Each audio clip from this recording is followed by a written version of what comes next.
नाज़रीन, उडेरोलाल में सहाफ़िन ऐं सिविल सोसाइटी तरफ़ां सहाफ़ी जान मोहम्मद महर जे क़ातिलनि जी गिरफ़्तारी लाइ एहतिजाजी मुज़ाहिरो कयो वियो। उन हवाले सां तफ़सील ॾिसूं था फज़ल बलोच जी हिन रिपोर्ट में। प्रेस क्लब उडेरोलाल स्टेशन अॻियां यूनियन ऑफ जर्नलिस्ट हैदराबाद जे सॾ ते सहाफ़िन ऐं सिविल सोसाइटी जे अॻुवाननि पारां शहीद जान मोहम्मद महर जे क़ातिलनि ऐं सहूलियतकारनि जी गिरफ़्तारीअ लाइ अलामती बुख हड़ताली कैंप क़ाइमु कई वई आहे। हिन हवाले सां उन्हनि धरती टीवी सां ॻाल्हाईंदे चयो त सरेआम बेदर्दी सां जान मोहम्मद खे क़त्ल कयो, पर हिते जा रियासती इदारा ऐं जेके पुलिस सखर जी आहे उहा बेवस आहे। हुकूमत जेका निगरान आहे उहे कूड़ियूं दवाऊं करणु, उनजी कूड़ियूं दवाऊं पत बाक़ी थी चुकी आहे। तक़रीबन असांखे 1.5 महीनो थियो आहे, असां मुसलसल एहतिजाज पिया करियूं। कराचीअ में असां एहतिजाज कया आहिनि, सॼी सिंध सरापा एहतिजाज आहे, पर हुकूमत जे कन ते जूब नथी चुरे, खे क़त्ल कयो। असां चीफ जस्टिस ऑफ पाकिस्तान खां मुतालबो था करियूं त फौरी तौर जान मोहम्मद जा क़ातिल गिरफ़्तार कया वञनि, न त ॿी सूरत में एहतिजाज जेको आहे उहो कराची प्रेस क्लब अॻियां थींदो।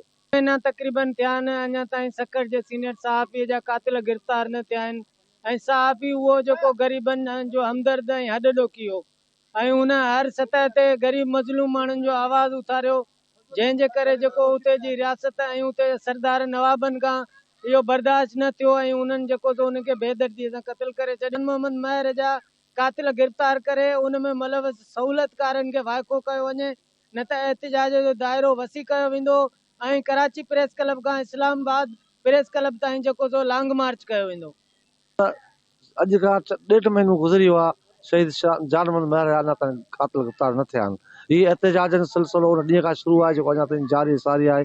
असां सिंध हुकूमत और वफ़ाक़ी हुकूमत खां मुतालबो था करियूं त शहीद जान महर जा क़ातिल गिरफ़्तार कया वञनि ऐं सहूलियतकार खे पूरी तौर किरदार ते पहुचाए। असांजो भाउ सहाफ़ी जान मोहम्मद महर दुनिया लेवल ते मञल सहाफ़ी ईअं बेदर्दी सां क़त्ल थी वियो आहे ऐं अॼु ताईं वॾी ॻाल्हि आहे न कानून इंसाफ़ कयो, न हुकुमराननि ते क्या GIT ठाहे सघिया आहिनि। सिंध जो निगरान हुकुमरन ऐं विफ़ाक़ी निगरान हुकूमत त सफ़ा नाअहल निकिती आहे। असां इहो ई सम्झंदासीं, छो जिन हेॾे वॾे नाले वारे सहाफ़ी जंहिं ते रोज़ हेॾा धरना एहतिजाज तहरीकूं बुख हड़तालूं जारी आहिनि, जंहिंखां बाद में बि अञा ताईं हिननि जो माना जूं बि कन ते न सुरी आहे। पंहिंजा असांजा इदारा जेके चीफ जस्टिस नोटिस नथो वठे।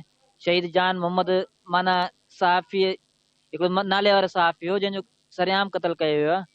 असां DIG सखर खां वरी बि मुतालबो था करियूं शहीद जान मोहम्मद जे क़ातिल खे फौरी तौर ते गिरफ़्तार कयो वञे। क़ातिल कैंप में वेठल सिविल सोसाइटी जे माण्हुनि ऐं सहाफ़िन हुकूमत खां मुतालबो कयो त शहीद सहाफ़ी जान मोहम्मद महर जे क़ातिलनि ऐं सहूलियतकारनि खे फौरी गिरफ़्तार करे शहीद जे खून सां इंसाफ़ कयो वञे। कैमरामैन शाहीन बलोच सां गॾु फज़ल बलोच, धरती TV न्यूज़ उडेरोला।